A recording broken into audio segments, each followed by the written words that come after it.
Le secrétaire général et président Tolem a rendu visite aux familles du compositeur Van Cao et du peintre Bùi Chang Chuc, auteurs de l'hymne et de l'emblème nationaux. Au cours des 55 ans, les valeurs éternelles du testament de Ho Chi Minh font toujours l'objet des recherches de nombreux universitaires vietnamiens et étrangers. Présents à Hanoï ces jours-ci, de nombreux étrangers ont leur propre manière de s'immerger dans l'ambiance festive de la fête nationale du Vietnam.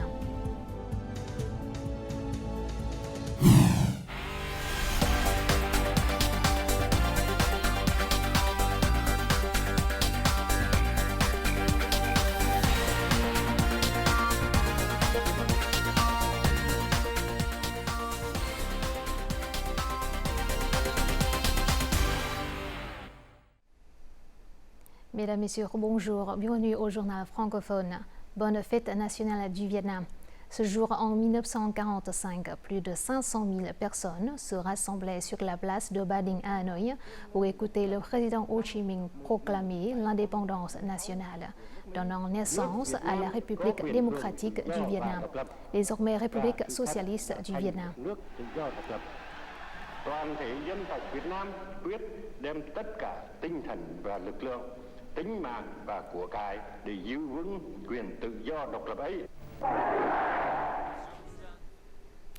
À l'occasion du 79e anniversaire de la fête nationale, le secrétaire général et président Tolem a rendu visite ce matin à la famille de Van Cao et à celle de Bùi Chang Chuc, les icônes nationales de la musique et de la peinture.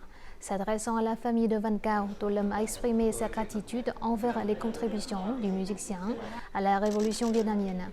Outre l'hymne national, Van Cao a composé bien d'autres œuvres musicales majeures permettant de fédérer et d'encourager le peuple. S'adressant à la famille de Bùi Chang Chuc, le chef de l'État a hautement apprécié les contributions de ce peintre, l'auteur de l'emblème national de la République démocratique du Vietnam. Ces croquis de l'emblème national ont été classés en tant que relique nationale.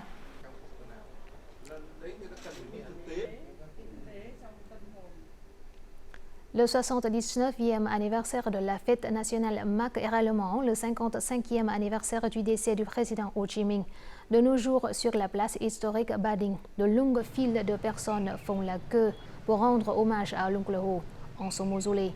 Rien qu'aujourd'hui, plus de 30 000 personnes de tous les coins du pays y sont venues exprimer leur attitude et se souvenir des mérites du grand leader du peuple vietnamien.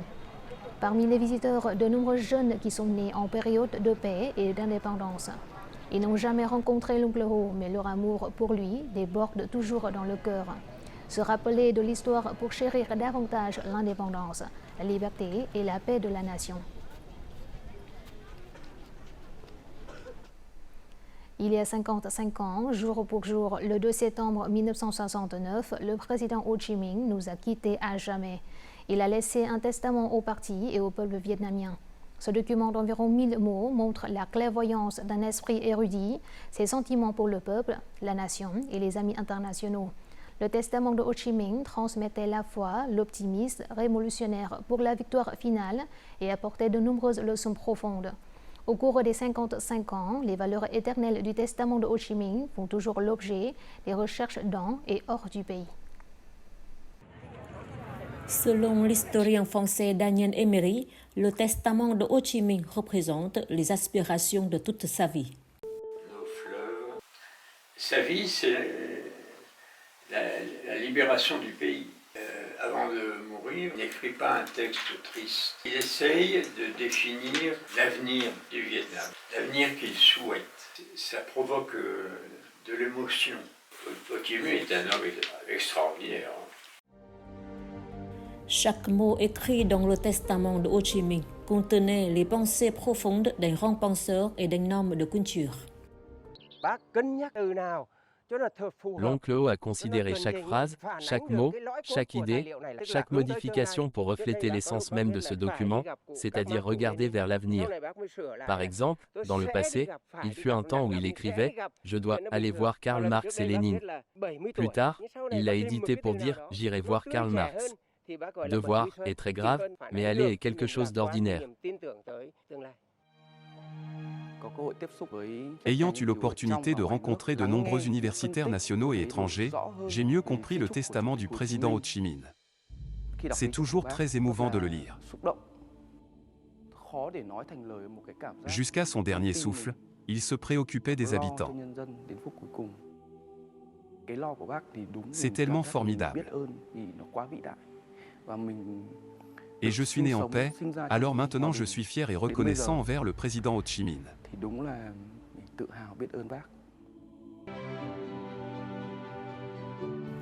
Et la belle âme de Ho Chi Minh a également inspiré un jeune Britannique, Roland Kirill, au Vietnam.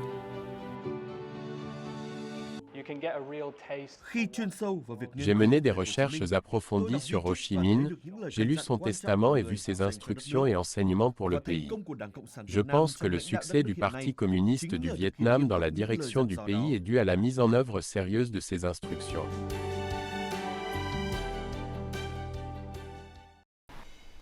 Dans le pays entier, l'ambiance des célébrations de la fête nationale est très animée.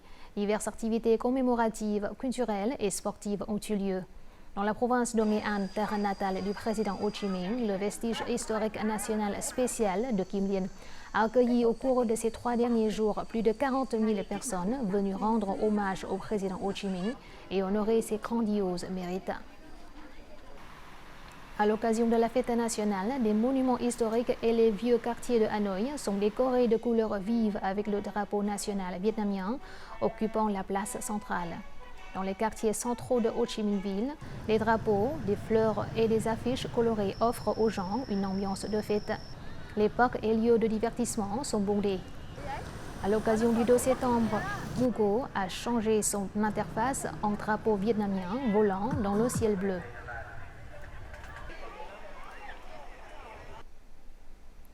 La fierté nationale est une émotion sacrée, transmise de génération en génération. Chaque année, la fête nationale est l'une des occasions pour ceux qui ont participé aux guerres de résistance de se remémorer les moments héroïques du pays. Quant aux jeunes nés en paix, chaque fête nationale, ils sont encore plus fiers de leur patrie. Et chacun a sa propre manière d'exprimer son patriotisme. En tant que maquilleur, Dinh Phat a créé une tendance maquillage sur TikTok en se déguisant en soldat, jeune volontaire ou médecin militaire pendant la période révolutionnaire du Vietnam, il y a plus d'un demi-siècle. Par accident, un jour en surfant sur TikTok, j'ai entendu une partie de la chanson Au désir de jeunesse avec des paroles très significatives. Cette chanson m'a inspiré à exprimer mon patriotisme. Après avoir posté la vidéo sur TikTok, les gens ont vraiment aimé et réagi à cette méthode. Ce jeune a été le premier à penser et à mettre en œuvre l'idée de transformer chaque toit en drapeau national. Avec un sentiment de fierté à l'occasion de la fête nationale, les jeunes ont créé de nombreuses tendances et diffusé des vidéos inspirantes sur les réseaux sociaux. En utilisant les options de l'ordinateur, j'ai mesuré pour avoir une étoile la plus centrée au milieu du toit. Où qu'il se trouve, les Vietnamiens ont toujours un esprit patriotique très fort. Par conséquent, après avoir lancé cette idée, de nombreuses personnes ont accepté de la suivre. De nos jours, les jeunes Vietnamiens vivant et étudiant à l'étranger se sentent extrêmement émus, même s'ils ne peuvent pas profiter de l'atmosphère de la fête nationale dans leur pays d'origine. Chacun d'eux a sa propre manière d'exprimer son amour pour sa patrie et son esprit de fierté nationale. C'est la première année que je célèbre la fête nationale au Japon avec de nombreuses activités avec la communauté vietnamienne. Mais je me souviens encore de ce sentiment en regardant la cérémonie de levée du drapeau au mausolée de l'oncle le jour de la fête nationale.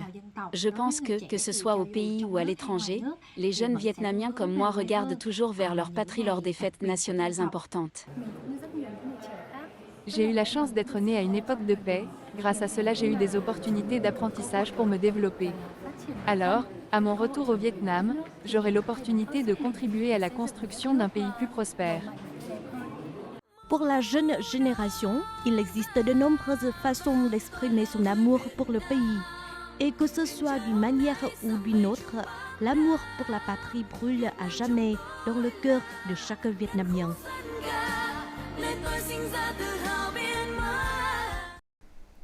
Ces jours-ci, toutes les routes et rues de Hanoï sont décorées de drapeaux, de fleurs et de banderoles et d'affiches. Ces couleurs donnent à la capitale un nouveau look et une nouvelle vitalité. Présents à Hanoï à l'occasion de la fête nationale du 2 septembre, de nombreux étrangers ont leur propre manière de s'immerger dans l'ambiance festive de l'une des plus grandes fêtes du pays. Vivant et travaillant depuis près de 10 ans à Hanoï, Marcus Lacey considère le Vietnam comme sa deuxième patrie. Ce photographe a capturé de nombreux moments lors des grandes fêtes vietnamiennes. Lors de cette fête nationale, il n'a pas manqué l'occasion de capturer de belles images de Hanoï afin d'exprimer son amour pour cette ville. Aujourd'hui, j'ai pris de nombreuses belles photos des rues de Hanoï. Chaque rue est ornée de nombreux drapeaux vietnamiens. Tout s'annonce bien pour la fête nationale. Quant à ce peintre américain, il a choisi de séjourner à Hanoï le 2 septembre pour trouver l'inspiration pour son œuvre basée sur l'image du drapeau vietnamien. La couleur rouge qui inonde la ville m'a clairement fait ressentir le patriotisme et la fierté du peuple vietnamien. Être immergé dans la couleur rouge de Hanoï me fait réaliser que, même si le Vietnam devient plus moderne et développé, le peuple vietnamien chérira toujours son passé et l'indépendance de son pays. De nombreux amis internationaux choisissent d'en apprendre davantage sur l'histoire et la culture pour mieux comprendre le Vietnam. Outre la fête nationale, je souhaite aussi en savoir plus sur d'autres événements au Vietnam pour les partager avec des amis laotiens. La vie des Vietnamiens devient plus stable et plus prospère. Pour avoir une vie comme celle d'aujourd'hui, les générations précédentes ont dû se battre et se sacrifier. Et les Vietnamiens ont le droit d'en être fiers.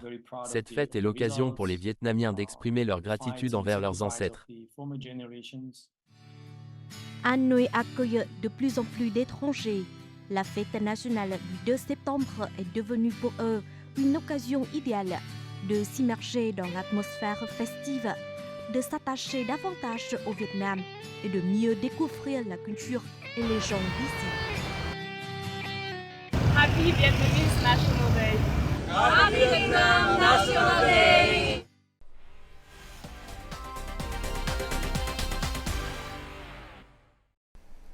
La croissance du PIB vietnamien a connu une percée au deuxième trimestre de l'année et les derniers mois du troisième trimestre ont connu les changements très positifs.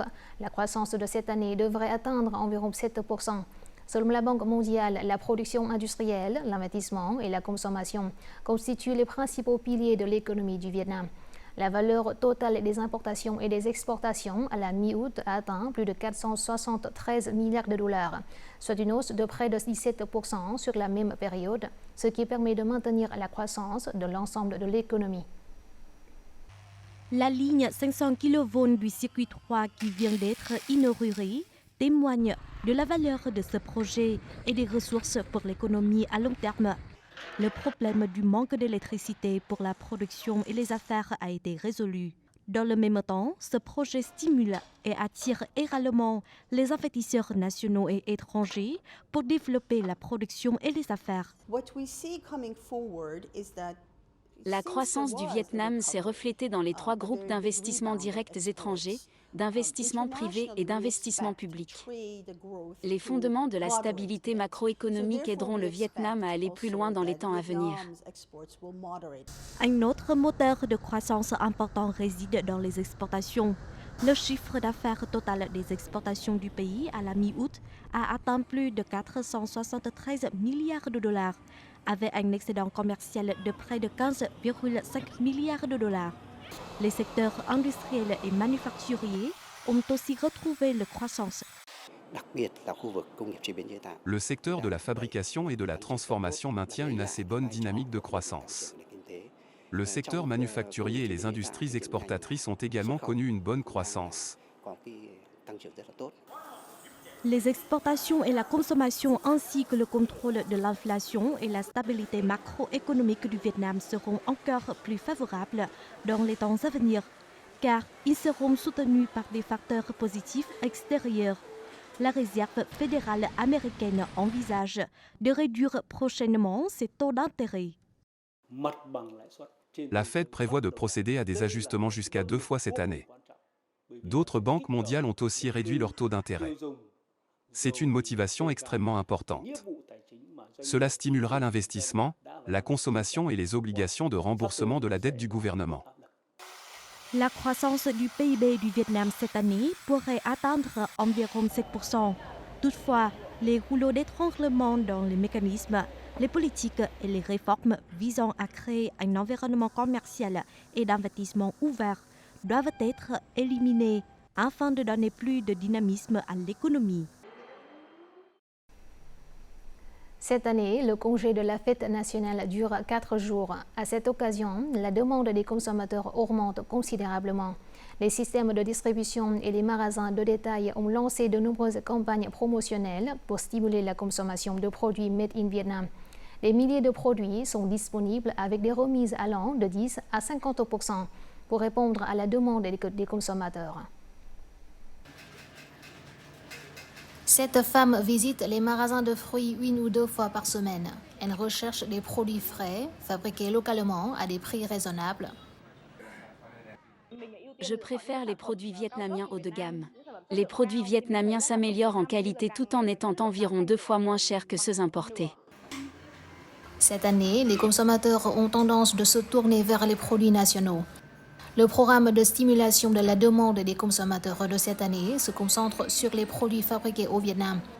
Plusieurs programmes promotionnels ont été lancés dans toutes les catégories de produits car la demande devrait augmenter de 10 à 15%. Nous nous concentrons sur l'offre d'une gamme plus large de produits et la mise en œuvre de divers programmes de remise, de 10% à 50%. Le transport et la distribution sont essentiels. Le ministère a recommandé aux localités de charger les entreprises d'acheter des marchandises à grande échelle pour assurer la disponibilité des produits. Le ministère de l'Industrie et du Commerce a noté que le programme national de stimulation de la demande des consommateurs, comprenant une promotion d'1 mois, sera déployé dans toutes les provinces et villes. Cette initiative vise à garantir aux consommateurs l'accès à des produits de haute qualité à des prix abordables dans toutes les catégories de produits.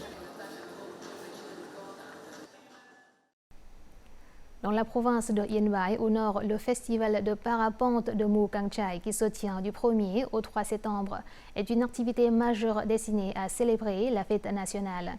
Cet événement organisé chaque année attire les amateurs d'aventure et les photographes désireux de capturer les magnifiques rizières en terrasse, vues du ciel, alors qu'elles prennent une teinte dorée pendant la saison des récoltes. Mu Cang Chai est réputé pour ses rizières en terrasse qui s'étendent sur environ 2200 hectares, sculptées à flanc de montagne pour l'ethnie Hmong depuis des générations. Ces terrasses sont classées au patrimoine national vietnamien.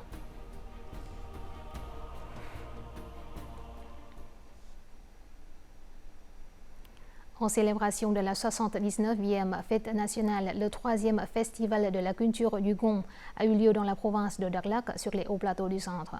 Ayant pour thème les échos de la montagne, cet événement vise également à célébrer le 120e anniversaire de la fondation de la province de Đắk Lắk. Environ 600 artisans et acteurs ont participé au programme. Le festival avait pour but de contribuer à la préservation et à la promotion du patrimoine culturel national, en particulier de l'espace culturel du Gong des hauts plateaux du centre.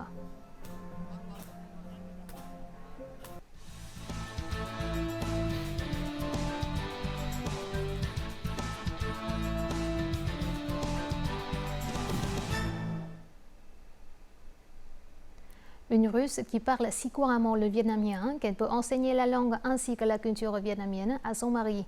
Un étudiant mozambicain qui a remporté le premier prix du concours de rédaction sur la protection des fondements idéologiques du Parti communiste vietnamien. Ce ne sont là que 2 des nombreux jeunes étrangers qui sont non seulement passionnés par la culture vietnamienne, mais qui contribuent également à leur manière à diffuser l'image du Vietnam auprès d'autres amis internationaux. Rencontrons-les dans le reportage suivant. Đỗ. Đỗ. Đỗ. Sao mà? Ố hả? Thật đấy. Em nói lại đi. Đỗ. Đỗ.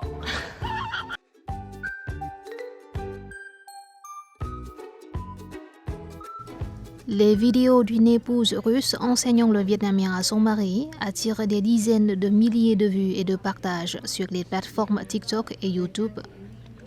Il s'agit de la famille de Lilia et Son, tous deux mixtes vietnamiens et russes. Au début, lorsque nous sommes sortis ensemble, tout le monde a semblé surpris de voir que je parle mieux le vietnamien que Son. À partir de là, j'ai eu l'idée de filmer des vidéos et de les télécharger sur TikTok. À ce jour, il existe encore des mots vietnamiens que Son a du mal à prononcer.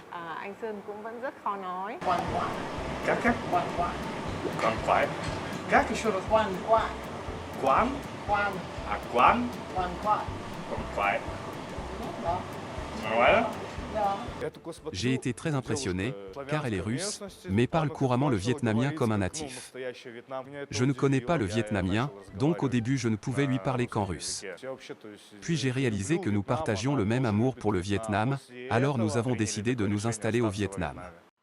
Également étranger venu vivre au Vietnam, l'impression la plus particulière de cet étudiant mozambicain sur le Vietnam réside non seulement dans sa culture, mais aussi dans son histoire héroïque de la lutte pour la libération nationale. Je suis extrêmement intéressé par l'histoire vietnamienne, ainsi que par la résilience et la volonté de se sacrifier pour l'indépendance nationale du peuple vietnamien. Je suis passionné par la compréhension du processus de développement du Vietnam de 1975 à aujourd'hui. Nous savons tous qu'après 1975, le Vietnam a été gravement dévasté par la guerre, mais aujourd'hui, le Vietnam est devenu l'une des économies à la croissance la plus rapide d'Asie du Sud-Est et du monde. C'est la profonde impression de l'histoire du Vietnam qui a incité Oraïdan à choisir le Vietnam comme destination de son voyage d'études à l'étranger. Oraïdan a choisi un programme d'études entièrement en vietnamien avec une gamme complète de matières générales, telles que les compétences de base du marxisme-léninisme ou la pensée d'Ho Chi Minh. Ces défis non seulement n'ont pas découragé Oraïdan, mais ont également renforcé l'amour de l'étudiant mozambicain pour le Vietnam. Une fois, j'ai joué un rôle secondaire dans le film Pêche, Feu et Piano. Ce qui m'impressionne le plus, c'est la grande solidarité du peuple vietnamien. Ils travaillent ensemble vers un objectif commun. Les Vietnamiens sont également très altruistes et savent économiser de l'argent. Ces qualités m'impressionnent beaucoup. Je veux profiter de l'opportunité pendant mon séjour au Vietnam pour me développer et éventuellement contribuer à mon pays à l'avenir. Ayant l'occasion de découvrir les cultures vietnamiennes et russes, les vidéos comparant les similitudes et les différences des deux pays de Son et Lilia sont toujours chaleureusement accueillies par le public.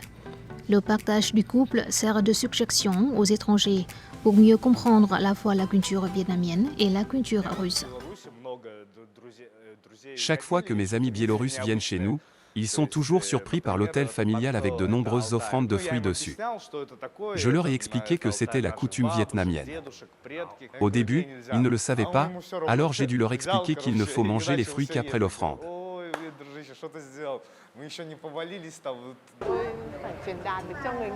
Je dois transmettre au peuple russe les traditions, les origines et l'histoire du Vietnam afin qu'ils puissent comprendre et aimer le Vietnam. Parallèlement à cela, j'essaie de parler de tout ce qui se passe en Russie, la cuisine, la culture, la façon d'élever les enfants et mes opinions sur la beauté en Russie, afin que le public vietnamien puisse mieux comprendre la Russie. Oraïdan, quant à lui, partage activement des images du Vietnam sur les réseaux sociaux, aidant ainsi de nombreux amis internationaux à avoir une impression très différente des idées fausses courantes sur le Vietnam.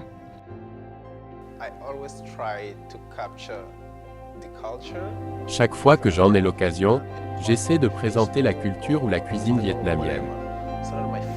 Je prendrai des photos et les publierai sur Facebook ou Instagram pour faire savoir à mes amis au Mozambique que contrairement à leurs idées fausses, il n'y a plus de guerre au Vietnam. Ils auront alors une vision différente du Vietnam, et ils seront curieux et voudront en savoir plus sur ce beau pays. J'espère qu'un jour, ils aient envie de visiter le Vietnam et d'être témoins de la beauté de ce pays de leurs propres yeux.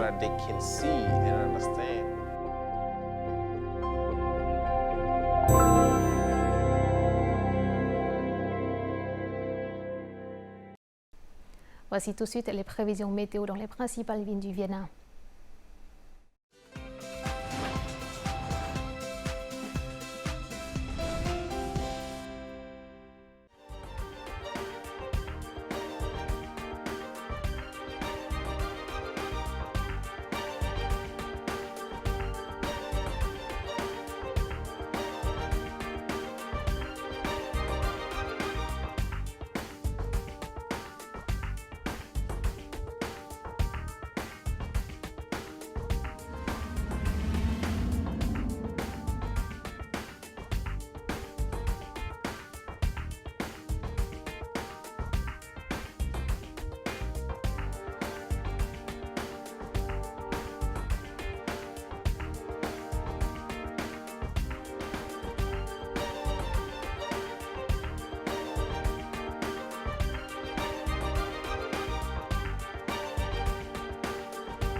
C'est la fin de notre journal francophone. Merci de votre attention. Au revoir et à la prochaine.